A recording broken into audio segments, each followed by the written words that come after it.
Imagine a country where brothers kill each other, neighbors turn each other in, and faith becomes ammunition. It's not fiction. It was Spain, 1936 to 1939. A war that tore families apart, burned churches, and foreshadowed the hell of World War II. This is the picture of the Spanish Civil War, the war before the war.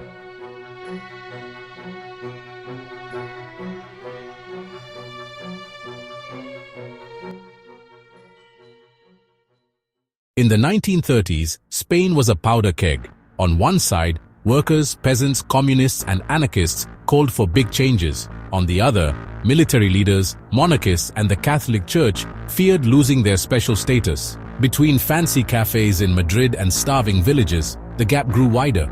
The Republic tried to move forward, land reform, social rights, separating church and state. For conservatives, this was an unbearable threat. That's when generals, led by Francisco Franco, took up arms. Spain went to war with itself.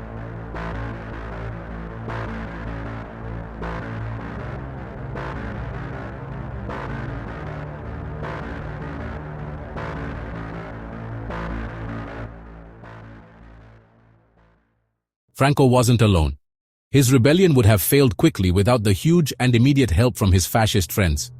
Adolf Hitler, eager to test his new air force, saw Spain as the perfect chance. He sent the Condor Legion, an elite group with the newest fighter planes and bombers. For Nazi Germany, Spain was a war lab, a practice run for the blitzkrieg tactics that would soon scare all of Europe. Benito Mussolini, dreaming of a fascist Mediterranean, sent the Corpo Truppa Volontarie, a force of over 50,000 Italian soldiers, plus tanks and artillery.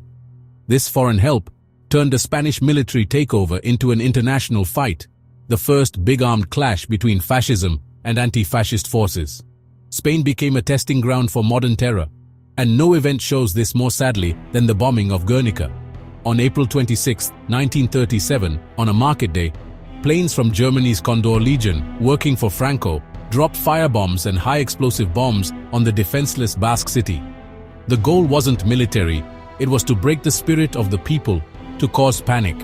For over 3 hours, the city burned, and civilians were shot as they tried to run away. The world watched in horror. Living in Paris, the artist Pablo Picasso put his anger into a huge painting.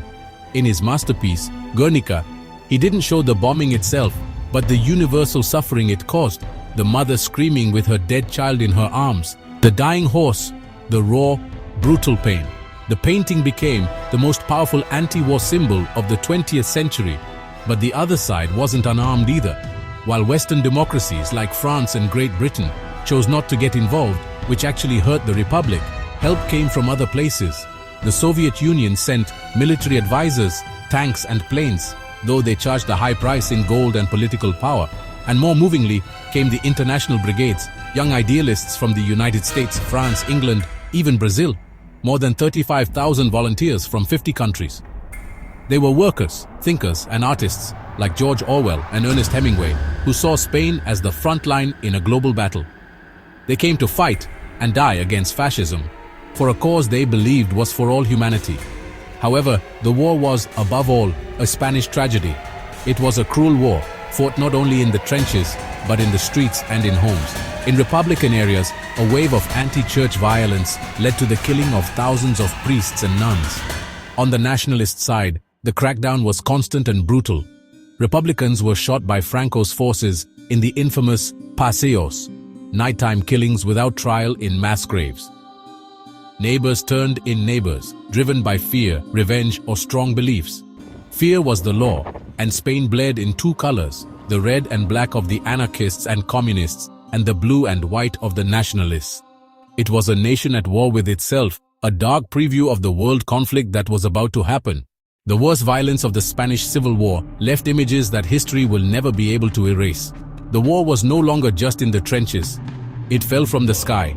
Air bombings, a brutal and new tactic, turned cities into burning, dusty hells, with the clear goal of terrifying the people. Under the rubble of broken homes lay the bodies of children, women, and the elderly. Entire villages, once full of life, were systematically burned, their people forced to run or die. The difference between a fighter and a civilian disappeared in the smoke. In the Republican zone, the social revolution exploded with a huge anti-church anger. For many, the Catholic Church was a symbol of old oppression, allied with the monarchy and big landowners. In the name of a new society, anarchist and communist groups led a wave of violence. Almost 7,000 church members were killed, many in brutal ways. Churches were robbed, their altars disrespected, and their buildings burned until only charred walls remained. It was a violent cleansing, an attempt to erase centuries of power with fire and blood. On the other side, in the nationalist zone, the terror was just as relentless, but more organized. Franco's crackdown, the White Terror, wasn't just too much. It was a policy of ideological cleansing. Thousands of peasants, union members, teachers, and intellectuals suspected of supporting the Republic were hunted down. The paseos became a grim routine, people taken from their homes at night and executed without trial in mass graves. Franco's goal wasn't just to win, but to destroy anti-Spain and build his rule on the bodies of his opponents. In this situation, there was no safe place. The country was consumed by a suffocating fear, fueled by the fear of the fifth column, the hidden enemies. Every look could mean betrayal.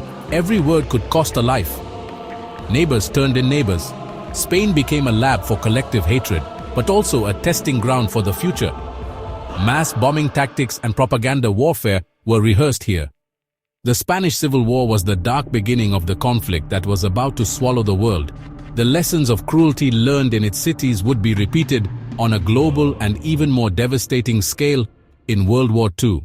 In 1939, Franco won. A dictatorship began that would last 36 years, marked by censorship, persecution, and silence. But the impact was bigger than Spain itself. Hitler watched the results of his bombings.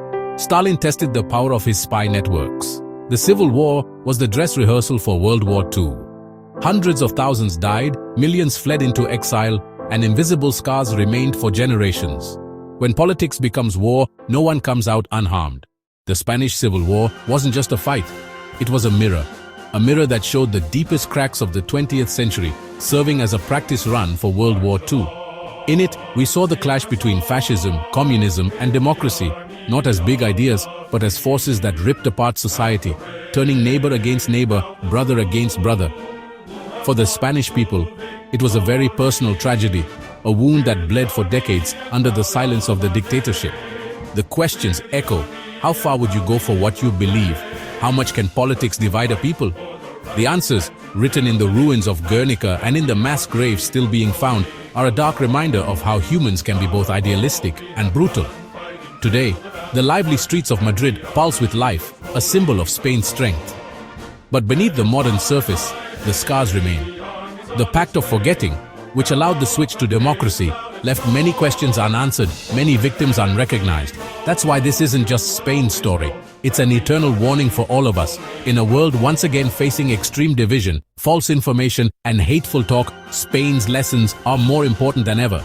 The path from disagreement to treating opponents as less than human and finally to violence is dangerously short. Believing that it's different here is the first step to going down the same path. Because, as history teaches us, those who forget the past are bound to repeat it. If you believe that stories like this deserve to be told in depth, and that understanding the past is the best tool to build a better future, join our community. Your subscription, your like, and your share are not just numbers. They are a sign that careful analysis and historical context still matter. Subscribe, share this video, and hit the bell so you don't miss our next documentaries. And leave your comment below. Respectful discussion is a key part of learning. The more engagement, the more we can keep bringing you stories that go beyond the surface and help us understand the complex forces that shape our present. Thanks for watching.